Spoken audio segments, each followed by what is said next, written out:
Hi guys. Gusto ko lang i-share sa inyo itong aking CHD Open Heart Surgery Journey na nangyari sa Philippine Heart Center last October 2, 2024. Itong 9 days ko sa ospital, simula day 1 hanggang day 9 na pag-uwi namin. Bali, 2 days nga pala akong admit, and then 2 days sa ICU at 5 days sa recovery room. Gusto ko lang i-share sa inyo itong aking journey na nalampasan ko, itong pagsubok na to sa buhay ko. Dahil nga meron akong CHD or tinatawag na congenital heart disease simula nung pagkabata ko, ay ngayon ko lang ito ipinagawa or ipinaopera nitong malaki na ako. Nitong 36 years old na ako. Bali, gusto ko lang i-share sa inyo itong pinagdaanan ko.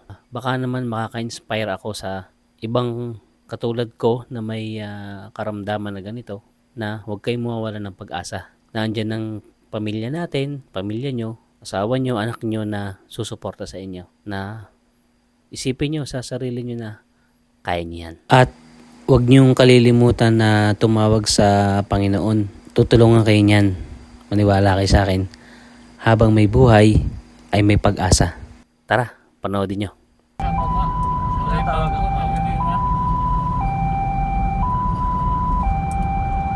Naman tangali tapos na rin ko na ng dugo.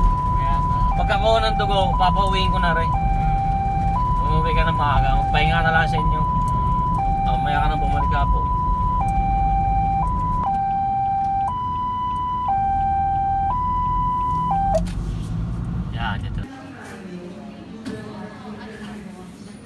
Ito nga pala yung bayo kong si Dundon na magdodonate ng dugo sa akin.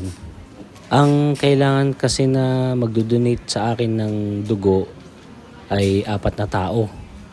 Ito yung isa, yung kapatid ko, at yung 3 ito, yan yung mga katrabaho ko na talaga namang nagpunta pa rito para makapag-donate. Andito na nga kami ng kapatid ko sa admitting area. Tanda ko noon dahil wala pang room. Naghihintay pa lang kami noong lalabas. At yung lalabas ay yun pa lang yung aming papasukan para kami ay maka-admit na. Inabot nga kami ng hapon noong time na yan.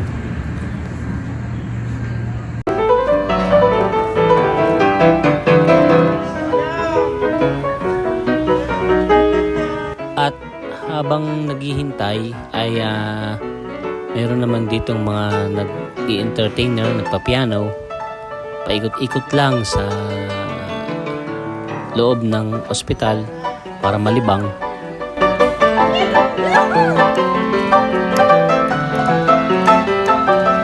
Day 2. So ito ngayon yung room ko. Nandito na kami sa loob. Dito na ng pag-stay namin dito sa ospital. Ayan nga, at ayan yung kabuuang itsura nung room na pinag-stayan namin. At ito nga, ginagamit ko yung incentive spirometer para sa lungs, para bumalik agad yung mabilis na paghinga. Ito yung binibigay ng nurse para pagpraktisan pagkatapos ng operation, ay gagawing laruan para mabilis bumalik yung hininga ng isang inoperahan na pasyente. Day 3, October 2, 2024. Time check is 5 a.m. in the morning. So ito na, this is the day na ipuproceed na yung aking open heart surgery. Kasama ko naman dyan ang kapatid kong si Kathleen na hindi naman ako pinabayaan, at kasama ko siya dyan sa araw na yan. Paano yung Iron Man?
So nung time na yan ay ilalabas na ako ng ICU. After 36 hours na nandun ako sa loob, ayan at inilipat na ako ng recovery room. Yun, kasama ko na sina tito ko, yung kapatid ko si Kathleen dumating na rin. Yan, nasa recovery room na ako niyan at nagpapagaling. Dumating na rin ang kapatid kong si Makmak. At yan na nga, silang dalawa na yung nagbabantay sa akin dyan yung time na yan. Yan yung nagpapahinga ako nung oras na yan. At yan nga't binisita ako ni na tatay, ni nanay, ni Tito Ilis. Si nanay nga pala ay nandun pa sa van nung mga time na yan at bawal kasi padalwa-dalwa lang ang bisita na dapat pumuntahan dyan sa ospital na yan. Medyo mahigpit kasi. So yan time na yan ay ako ay nakaka-recover na po unti-unti. Malapit na kaming umuwi ng mga oras na yan.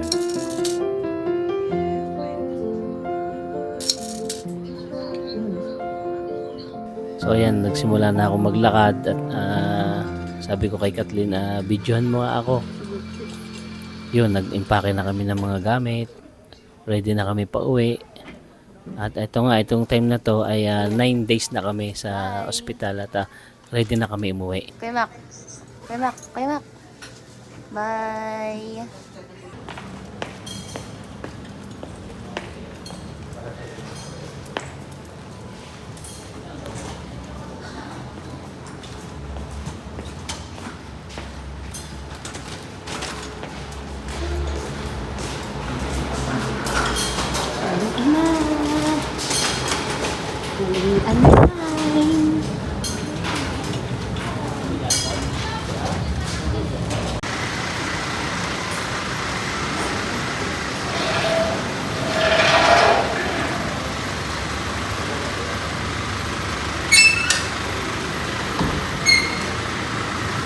Wala na yung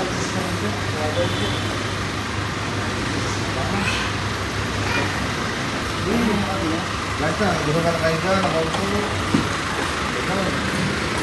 Pero, gusto na kayo dyan. So ayan at pauwi na nga kami ng mga oras na yan at sa loob ng 9 days sa loob ng ospital kasama yung dalawa kong kapatid na hindi nagsawang nagbantay sa akin, kay Kathleen at kay Kuya Mac, sa pamilya ko na sumuporta, sa asawa ko na buntis ng mga time na yun kaya hindi ko siya nakasama diyan sa ospital at sabi ko sa kanya kaya na yan ng dalawa kong kapatid. Yun nga, maraming salamat sa mga tumulong sa akin, sa mga nagdasal, sa pamilya ko, sa mga kaibigan ko na nag-donate ng kanilang mga tugo para sa akin, yung sa bayaw ko, kay Dondon, sa lahat, lalong-lalo na kay Lord na binigyan niya ako ng pangalawang buhay na malampasan ko lahat ang pagsubok na yun 1 year ago, October 2, 2024. Maraming salamat po sa inyo nga para makapagpa-opera ako at mabigyan ako ng pangalawang buhay at umapa po ulit ang buhay ko. Maraming salamat sa inyo. Bye-bye!